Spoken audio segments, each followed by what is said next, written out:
it's Tanya Escabel again, here to help you through the loan process. What to expect next? Congratulations, you've now got a contract.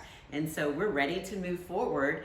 And what does the roadmap to closing look like from here? So our first step is we've got your contract, so that's great. And my team will be preparing your disclosures. That's officially applying for the loan. And those are electronically signatures, so you will be able to do those electronically. And then also my team will be reaching out to my operations team, which handles everything from now until closing. They manage the contract to close process, and they will be doing what's called an expectation call. I wanted to first introduce myself and help explain the expectation call that you're going to be getting next. And then that way, if you have any questions for me personally after that call, please give me a call on my personal cell at 615-308-9859.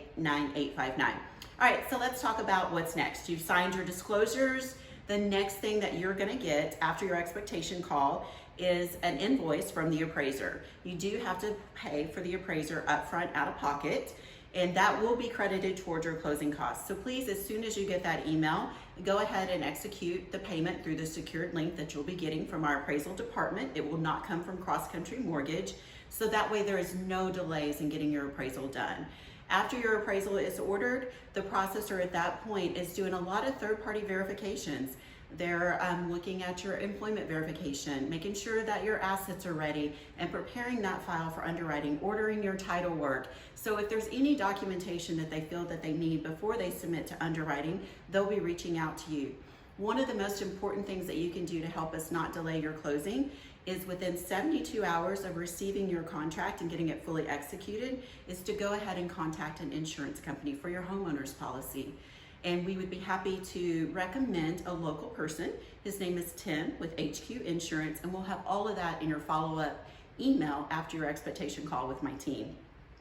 So as we're moving closer to your close date, please know that the underwriter at any time can ask for additional documentation. Just know that all the way up until maybe the day before closing, you could be asked for additional documentation, because underwriting wants the most recent asset and pay stubs all the way up to the day of closing.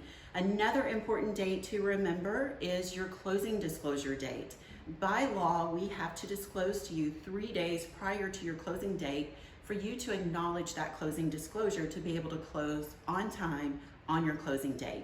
Sometimes that closing disclosure is just an initial and is not your final, but we do need you to go ahead and acknowledge it just so it does not delay your closing, while the title company and our closing department works on balancing that to get you a final CD by the morning of closing.